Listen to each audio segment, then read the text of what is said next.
Um, Welcome, ladies and gents, and thanks for signing in to see our presentation seminar this afternoon on Green for Go, how we're making trees and forests happen. What I'm going to do over the next, I think it's about 40 minutes, is talk to you about what we've been doing as the Pat Foundation and the Green Task Force, and literally how we can help you get trees onto your land as a project developer. Before I got to that, I'll give you a little bit of a background over who we are as a charity and what we're doing. We were set up over 15 years ago, really looking at small to medium scale planting projects. And we've also set up tree nurseries and been working on environmental education. We actually set up a tree nursery in Thailand and over a decade had around 10,000 kids go through that. So we've been well versed in what we've been doing. And we've recently moved on into working with veterans and providing nature-based therapy and training so we can get those veterans working in the land-based sector, which is really good for helping post-traumatic stress. Oh, I just want to go back there. One thing I missed there, those are my two kids actually planting trees, Ollie and Lauren. Ollie when he was 2 years old and Lauren when they were 5. They're 18 and 21 now, so it tells you a little bit of how long we've been going. This was our first project 15 years ago, and it was on the Myanmar border. We took a 7-hour journey. Thankfully, we're back in the UK now, so the roads are a little bit easier, and tree planting, I'll get into those tree planting projects, is a little bit easier. But we've done a lot of work. We've planted in quite a lot of unusual places from the Myanmar border, working also with the hill tribes. So this project, which was 1,000 Islands, 45 miles or 45 kilometers north of Jakarta, and it was a project we did with Standard Chartered Bank. Now, to date, since we set up, we've planted around 3 million trees in 9 countries. And so we've now recently included Wales in that one. And we have also just applied, or we're nearly close to finishing off setting up the registration of the Pat Foundation in Scotland. So we are a relatively small organisation, but I think I'm safe in saying that we tend to punch well above our weight in what we're doing in terms of our delivery capacity. But as mentioned earlier, we're not just planting trees. One of the things we're doing, and for those that know the local area, we've just taken over a disused nursery just outside Hull, which has been set up as a nature-based therapy centre. And our idea there is to create the trees to supply the Northern Forest and beyond in our own projects. And that's essentially to create a circular economy, so that one of the big problems we've got with all of the tree planting that's going on is the supply. And especially post-Brexit, the competitive pricing that was the European growers experienced is not available now. So that creates an opportunity for us in the market to generate revenue off supplying trees to other people as well as our own projects. And with the Northern Forest needing 50 million trees, I think over the next 25 years, we've got a lot of supply options available to us. Now, this centre has been set up initially to work with veterans and the uniformed services, but with the recent elements of green social prescribing, there's a lot of discussion about opening this up to the wider community at large. And I think we all appreciate the benefits of nature-based therapy, especially post the lockdown, and how we really needed to get outside. So the site, this is what it did look like, and it's 4 years of being derelict. So it was unloved and unused, and we're starting to bring it back to life with a little bit of TLC. You'll see one of our volunteers, Leanne, there painting, and we've got to say a big thank you to Crown Paints for donating all of the paint we've been using over here. So that's really beneficial from our point of view. Now, we don't just plant trees. One of the important things we do as a charity is working with landowners, and one of those major elements, and I'm just wondering if people can see that screen there. Whoops, go back up. Is liaising with the landowners and working through the administration side to actually deliver not just the project, but the mapping of the projects and the tree selection, doing an ecological classification survey to put the right tree in the right place, which is pretty important. And then we work very closely with the various community forest trusts to work out which is the best funding stream for the project. And the one element there that we'd linked, this was a project we did with the Yorkshire Wildlife Trust, working with the 2 Signal Regiment from York and a few volunteers. But we also engage the veterans of our Green Task Force as a delivery partner, and there's a reason for that. But what I'm trying to do is show that, you know, how we go through the woodland creation, how we help landowners, and then the links to the Green Task Force, which is a symbiotic relationship. Now, Green Task Force has been running nearly a year now, and as it states, we're creating a positive pathway for veterans. We do quite a lot of different things. We've been working with the White Rose Forest, Haywoods and the Mersey Forest, as well as the Rivers Trust. The guys have been out doing some work for the Environment Agency this week, pulling, we've been doing Himalayan balsam and also Japanese knotweed. And we set our standard pretty high. With the accreditations you can see on the bottom of the screen, we've achieved Construction Line Gold, SSIP, SMAS 91, ISO 9000, 14000 and 45001. So we set our stall out to deliver, and that's what we've been aiming to do. But the main element that we want to focus on there is actually creating employment in the land-based sector. Now, that has a positive effect for people suffering from PTSD. They can get out in a nature-based setting that is very therapeutic. And when you start to look at the Nature Recovery Network, and I think it's around 500,000 hectares to be created or restored, as well as the Northern Forest with 50 million trees, there's certainly a lot of work out there. Now, I just want to point out that yes, we have been a veteran-centric organisation, and there's a lot of people in the area are not aware of the Armed Forces Covenant and also the Employers Recognition Scheme. And that is an element that a lot of organisations should and could sign up to, and it shows your support for the veterans community and that your armed force is friendly for people coming out of the forces or who may also be reservists. Now, interestingly enough, the Pat Foundation is a Bronze Award winner, and the Green Task Force is a Silver Award winner. And I didn't realise until recently how significant that is. Certainly in the East Riding area, there's only 8 companies have got the Silver Award and only 4 have got the Gold. So we're doing well, and we're proud of those achievements. As I mentioned, we've done a multitude of different tasks, and it's mainly nature-based, getting outside. And you can see one of the guys there pulling Himalayan balsam. And that's, you know, important that we're getting people working outdoors, and that from our perspective is good from a mental health perspective. Not only are we doing work for the Environment Agency in tree planting, which is the main one, we also have some work in the arboreal sector. And I love this picture. It's the guys removing a silver birch in Driffield. And one of our recent success stories is training guys in this sector and getting them out to work. So we've got a couple of guys now that are fully qualified arborists, and we've been working in quite a few areas. And what you'll see is that the areas we are working with, you'll come to view from the picture in the slide in a moment, is aligned with the community forests, so that we can act as a delivery partner, because we bring a workforce to those areas, and we're able to work with landowners who don't always have the people available to go out and plant. To get us started, we did receive some support. The charity received some support from the Armed Forces Covenant and the Veterans Foundation, and that's important. Now, when you go to all these areas and you look at the Northern Forest, there's been a significant reliance on volunteers to get trees planted. Now, most volunteers are only available on a weekend, and when you think about 50 million trees needing to be planted, then the reality is we do need to engage and employ people to do that. And that's why we focused on veterans and the uniformed services. So I'll come across, I'll bring it back to trees, and again, try and create that relationship between Pat, community forests, and the Green Task Force. And a lot of people don't know what the Northern Forest is. You might have heard about it, but it is a plan over the next 25 years to plant 50 million trees at a cost of around £500 million. Now, the government initially kicked the project off in 2018 with about 5.7 million in the pot, and there's been a recent announcement, I think only last month, from the Nature and Climate Fund of 14.8 million. Now I've got to just check and see what the technology works, but I'm just going to give you a quick 1-minute clip about the Northern Forest, and hopefully it'll give you a bit of a greater insight.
So as you could see from the video, the Northern Forest is a partnership between the Woodland Trust, Mersey Forest, City of Trees, and White Rose Forest and Haywoods. And the misconception there is that it is literally Sherwood Forest along the M62, and it's not. You can see from the community forest areas and the previous video, one of the next slides, the halo effect, where there is planting outside of those areas. And that's basically allowing us to expand the geographical area that we're working in. Now, when you start to look at the Northern Forest, the question has got to be there is why. Now, I think that's pretty clear that the woodland cover in the area is only 7.6% against the UK average of 13 and against an EU average of 44%. But also beyond that, when this was built or this was designed, one of the major factors is the environmental angle, and also look at the carbon sequestration there. And all of the growth in the area needed to be complemented with something from an environmental sector, and that's where the Northern Forest tends to step in.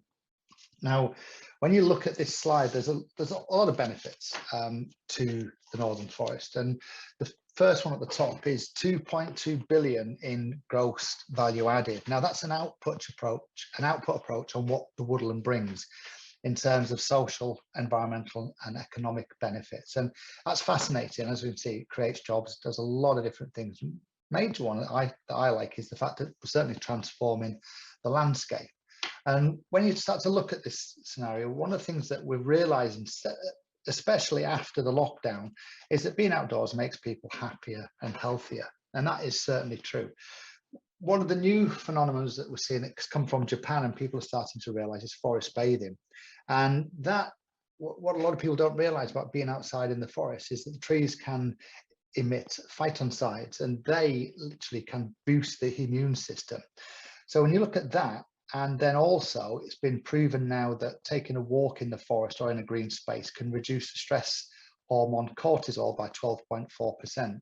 Now just link those two things together, and you start to realize that the benefits from a health perspective, especially for the NHS, we can reduce the burden in some ways on the NHS by getting outdoors. And that just needs to be 15 minutes a day. Now, there's lots of other benefits, but I just want to bring another one to the fore. Last week, I think it was, and you'll get the link up in a minute, that the New York Times reported a 29% reduction in gun crime. And in the UK, we've also had significant reports of reductions in antisocial behaviour. Now, both of those, and we don't have a lot of gun crime, certainly in Hull where we are, all along the M62, and let's hope that isn't the case going forward. But those reductions have been linked to the creation of green spaces. So it is quite important, and people don't always realise the effects of that. Now, when we go to the Northern Forest, you start to look at the situation so far since 2008. And there's been 3 million trees planted. So that's quite a significant effort. And you'll see as we go forward, there's been a lot of work going on, a lot of planning, and a lot more trees going into the ground moving forward. So I'm just going to go through the different community forests and give a quick update as to where they are. The Mersey Forest has planted 136,000 trees since the launch of the Northern Forest, and I know that in the pipeline for this year they've got 271,000, so that's quite a lot of trees, and we are a delivery partner for the Northern Forest, so we're responsible for about 30% of those going forward. But the target there is for 4 million trees over the next 4 years, so it's great that we can be involved, and that provides a significant amount of work for the Green Task Force. In Manchester, the City of Trees, despite having a smaller footprint, have actually planted just under 540,000 trees so far. So it's a great effort from them. And moving forward to the White Rose Forest, is the larger area throughout all of the 4 community forests. They've planted, I think it was 200 hectares last year. And I know that in the pipeline, they had around 365,000 trees or hectares this year, which is just short of 1 million trees. Some of those might slip into next planting season, but the target is to double that. Now, also at the start of the Waterline Summit, we heard the CEO from Yorkshire Water talking, and it's great to see that the 11 water authorities across the UK have committed to 1 million trees, and Yorkshire Water so far have planted 300,000, which is fantastic. Closer to home, where we are in Haywoods, The target's significantly lower. It's only 1.2 million trees. And, for me as a Hull lad, I was hoping we'd get 50 million trees divided by 4, 12.5 million trees into the area, but that wasn't the case. And the target is significantly lower at 1.2 million. And the reason for that is because of the high value of the land. It's prime arable land in this area, so it's great for farming. And so the area of availability for trees isn't so great. One of the positive announcements from a Haywards point of view is that the complement of 1 working only 3 days a week on the project has now been increased to 3 full-time people. So we'll start to see a lot more moving in this area going forward. Even closer to home in Hull, we set up the One Hull of the Forest project, and it's a little known fact that Hull has the least amount of woodland cover in the UK, only 2.6% against the national average of 8.4%. And the last major tree planting done in Hull was over a decade ago by the Woodland Trust. And it was a gentleman, Mark Feather, that was responsible for that. And Mark identified around 106 hectares of land that could be planted up with trees, that's fantastic. And what that's left us with now is a target of around 200,000 trees. I also want to just give a big shout out to Hull City Council for actually recognising Hull and getting us accredited as a tree city of the world. So that's put Hull on its map for its efforts in improving the reforestation side of things. Historically, since we hit the ground, we've planted around 25,000 trees in the Haywards area and 8,000 trees in the Hull area. And we're starting to ramp up. Now, one of the problems there, certainly in an urban setting, is finding large spaces to actually put those trees in. I shall see moving forward in the next planting season coming up with Hull City Council and also working with TCV, we're in a position to get around 45,000 trees into the ground. So work is undergoing at the moment, getting those trees in the ground. And I've got to point out and just say thank BAM for sponsoring us, as well as Ansell Healthcare. They've been great in supporting projects in this area. And this picture was taken at St Richard's School, for those that know it, in Hull, and we actually got 4,000 trees into the ground on that project. And Alder McCogan is literally a few miles away, 3,750 trees, which is phenomenal considering the space in an urban setting is always difficult to come by. So to get projects of that magnitude moving was fantastic. A couple of those projects were supported by Trees for Cities as well, I've got to point out. Now, there's a lot of benefits having trees in our city. I won't go through them all because they're all important, but I think the main one we've got to remember is trees produce oxygen. And if you remember back to your school days, without oxygen, we can't survive. So, it's a pretty big deal, to be perfectly honest with you. Another important point I would take from this is the fact that trees can clean the air and they can remove pollutants. And when you take into consideration that we're actually close to some industrial parks and chemical parks, that's becoming more and more important. And ahead of COP26, obviously trees do remove carbon, which is a pretty important fact in themselves. Now, the other thing that people don't realise, and look at item 4, is they can protect us from flooding with the runoff. When you start to consider the West Wolds and the amount of water that comes off the Wolds into Hull and its Victorian sewerage system, then the sewage system is at capacity. And I know there's flood alleviation zones have been built, but we've got a lot of water still coming off the Wolds into the city. If you combine that then looking at the temperature changes, and if you watch Sky's daily climate show, you'll see that we're 11 years and 3 months away from a 1.5 degree temperature change.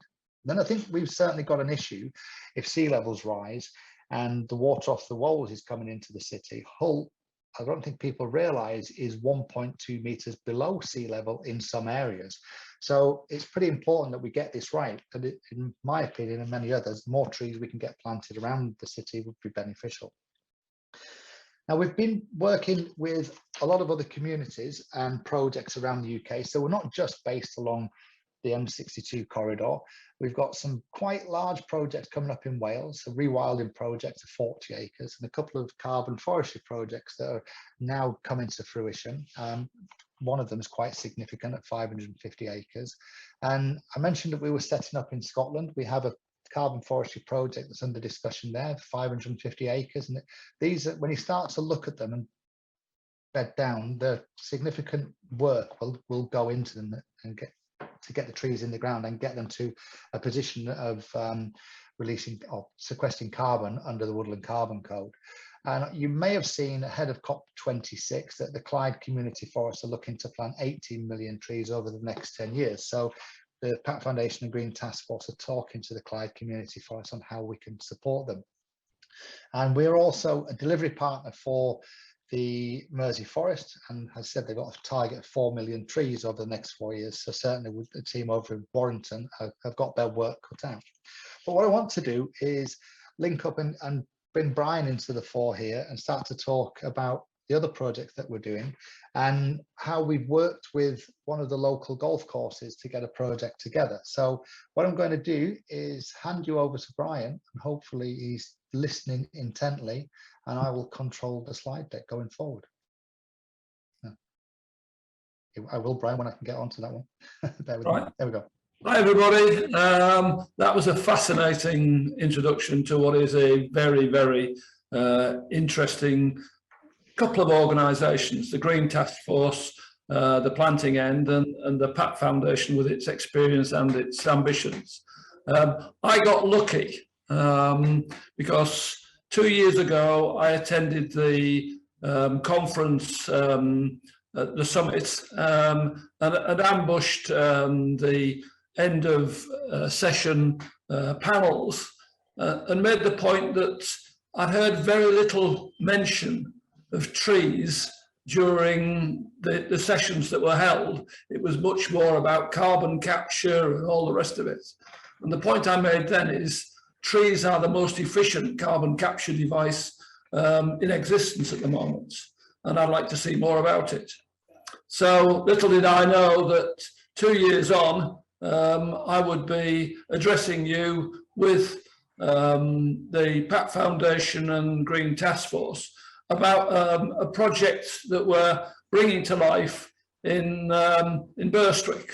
For those that don't know where Burstwick is, it's very near both Preston and Heddon, on the way to Withensea, so fairly central, South Holderness golf course of about 20 years vintage. Now, for those of you that don't know, if you could have a look at the next slide. Brian, just bear with me. Yeah. The one thing you could say about Burstwick as a golf course is it's pretty wide open.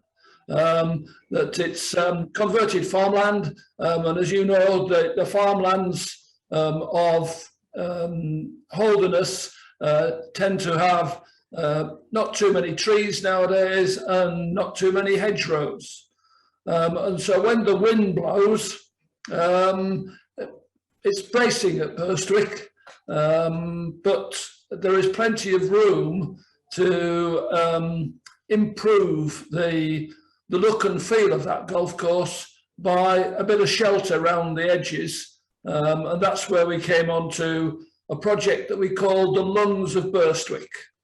That's the Burstwick Country Golf Club, their Matt Daly Academy teaching setup, which is world class, and the members of Burstwick getting together to try and drive a programme to essentially green the outer edges of the course, and also some other interesting activities.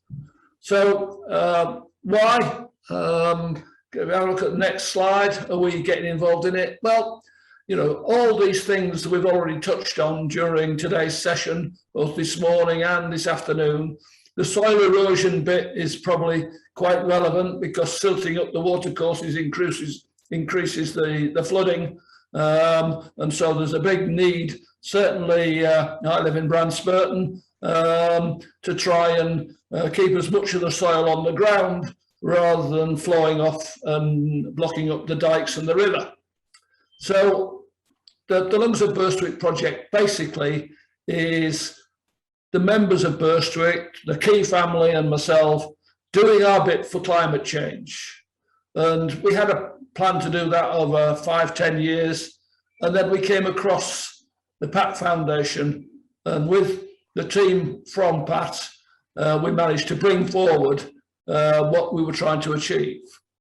Now, if you have a look at Burstwick, yes, it's green and open, but it has a couple of industrial soils to cater for. Next slide, please, Andy. Yep. Yeah, so we've got the pleasure, right, of a bio plant on the hill, and we've also got the eyesore of a slab making factory or an open saw, depends on your point of view, right on the edge of the golf course. And that sends quite a lot of dust and quite a lot of noise and the odd noxious fume across 2, 3, 4, 5 or 6 of the fairways. So alongside that, next slide please, Andy, we have the pleasure of the Burstwick Drain. And the Burstwick Drain, like many of the dikes in Holderness, gets a bit full when we get a downpour like we did yesterday. And whilst it doesn't overtop very often, it does close some of the holes. And not only that, if you look forward and see what the consequences of the extreme weather conditions are, then you're going to lose more days to bad weather going forward. So we needed to do our best to minimise that impact. So we got together with the Pat Foundation, probably next slide, is it? Yeah, and they volunteered to help us bring our projects and programme to life. And so they came along, they did a litter pick to show goodwill and also collected a load of the tree guards using the Pat Foundation Green Task Force people, which was a real good sign of goodwill, and introduced them to the members. But Andy then offered to help design the project plan and to deliver it back to the Key family for consideration and tuning. And they did that during the spring through to April. And then they offered to help us write the bid for funding through the Hayward schemes, and that we put together and we put it in about the summer, wasn't it, Andy? Went forward. Yep. Into process. And obviously we were hoping to start planting this planting season as early as possible. And that is still the aim. The as early as possible probably has slipped a little, but I hope that we can get started before Christmas. And then the Pat Foundation and the Green Task Force has shown us the things that they can do ongoing, including, if we wish, help with the dikes and the hedge trimming around the edge on a commercial basis for the Green Task Force. So the partnership is starting to form. So far, so good. The first deliverable has been the map of what the course will look like once we've started the initial phase of a major tree planting. And you can see the results now on the 116 acres of Burstwick Golf Club on the following 2 slides. So that's the main field with the golf clubhouse down towards the bottom, and it's probably not easy to see the colour schemes at this definition, but the brown bits are sparsely planted tree systems that are recommended down the main boundary at the far end and along some of the fairways, and then some dense forestry to give a good sound barrier and a real, let's call it forest environment on part of the course and protect it from some of the travelling golf balls. And then we've got a specific area for some picturesque planting and, most importantly, from my point of view, an orchard to give us some, let's call it, useful food source and useful source for bees. So that's the bigger field, the 64 acres. In the field that runs alongside the main road and is bounded by that wonderful Burstwick drain, we've got more sparsely planted trees and a lot more densely forested trees on what is a very open landscape, and we've got a plan for some specific feature trees on its high point to give it some better definition. So that's where we're at.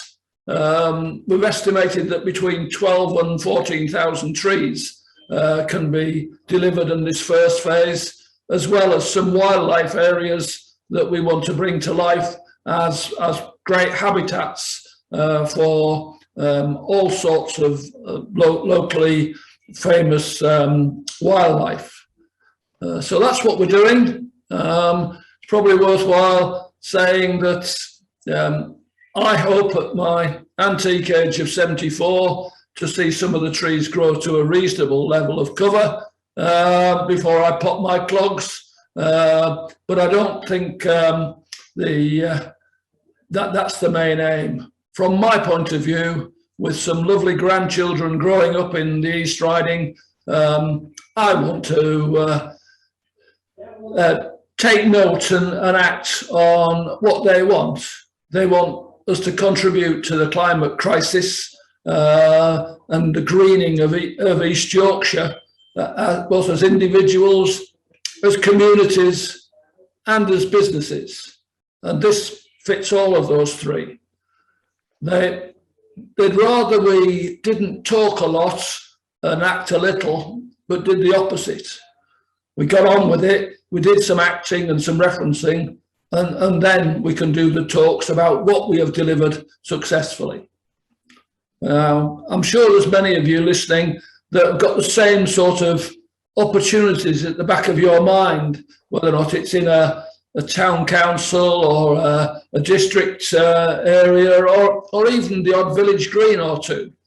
But all I can recommend is that you talk to the Pat Foundation and the Green Task Force, because they are extremely proactive and they will help bring your dreams to life if it is possible. And as my grandchildren say, every little helps, Grandad. All right, Brian, thank you for that. That's great, and I think, and I'm hoping that a lot of the members at Burstwick don't get too annoyed when they start to lose trees in the woodland cover that we're putting up there. But yeah, losing their balls. Look, it's got all the makings to be a great project, and it's been a great partnership going forward, and has demonstrated, you know, what will be, I think, one of the larger schemes that's going on in the East Riding today. There's some big schemes going on in the White Rose Forest area, but as I said, the competition for land in this area is quite difficult. So it is one of the flagship projects, certainly for us in the area going forward. I think I just want to point out and, you know, give a message out there to different landowners. Now is the time to apply to put trees on your land. There's never been a better time. The funding is there, and there are so many different options. It depends on whether you're coming this from a commercial angle, looking for carbon mitigation, or whether you're looking at community projects. I'll go through some examples in a moment, but just to give you an idea, there's the Forestry Commission have got the England Woodland Creation offer. There's Trees for Climate, Northern Forest 2, Trees for Cities have got funds, Woodland Trust, Northern Gas Networks have come out with a recent one. So the money is there, and are different options and different schemes. Some of them you've got to plant and claim back retrospectively. Others will work with the owner and put some funding up in front, but you've still got to deliver the projects, which is where we step in. And one of our elements, really working with the community forests, is to talk to them and design the best scheme for the project and work out what the best angle is going forward.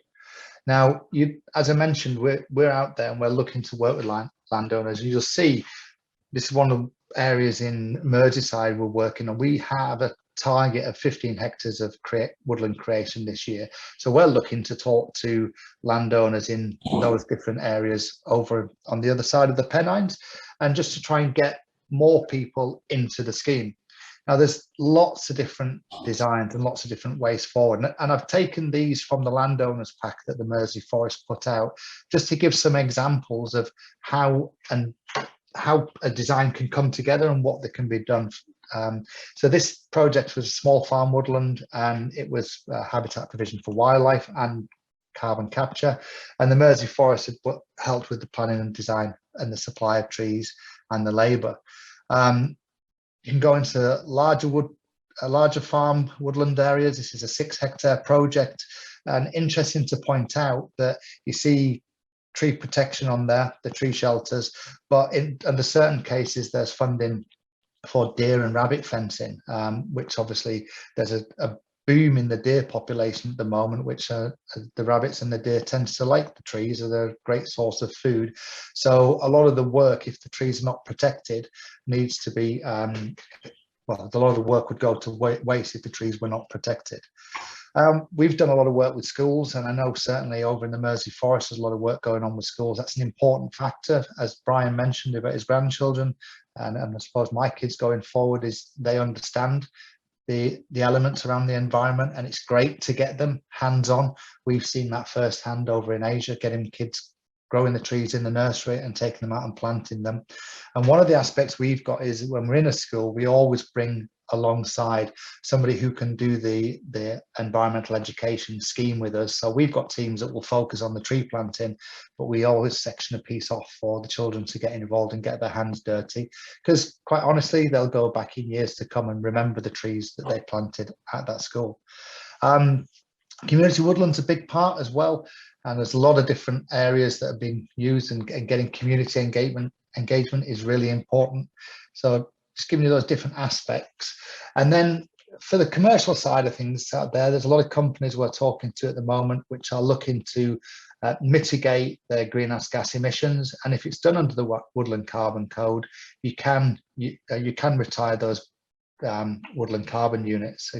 Now that's quite important going forward, and I think more and more companies are coming to realise that, and the carbon market and pricing is another discussion, but it is becoming quite important in the sector going forward. I'll finish off, and I can see there's quite a few questions at the bottom, but I'll just reiterate the point from our side. You know, we're there to walk hand in hand through the journey, and with landowners. We're not necessarily a forestry one-stop shop, but we try and cover all bases, so that when people have been considering projects, like Brian said, they've been working on for 5 years trying to get this project moving, and we were able to hit the ground quite quickly and get it running because the money is there now. The funding pots are opening, and the cash is flowing from DEFRA. So it's quite important to talk to us or talk to the community forests and just see if you've got a project, whether we can get out and have a look at it, identify it, and then try and work forward.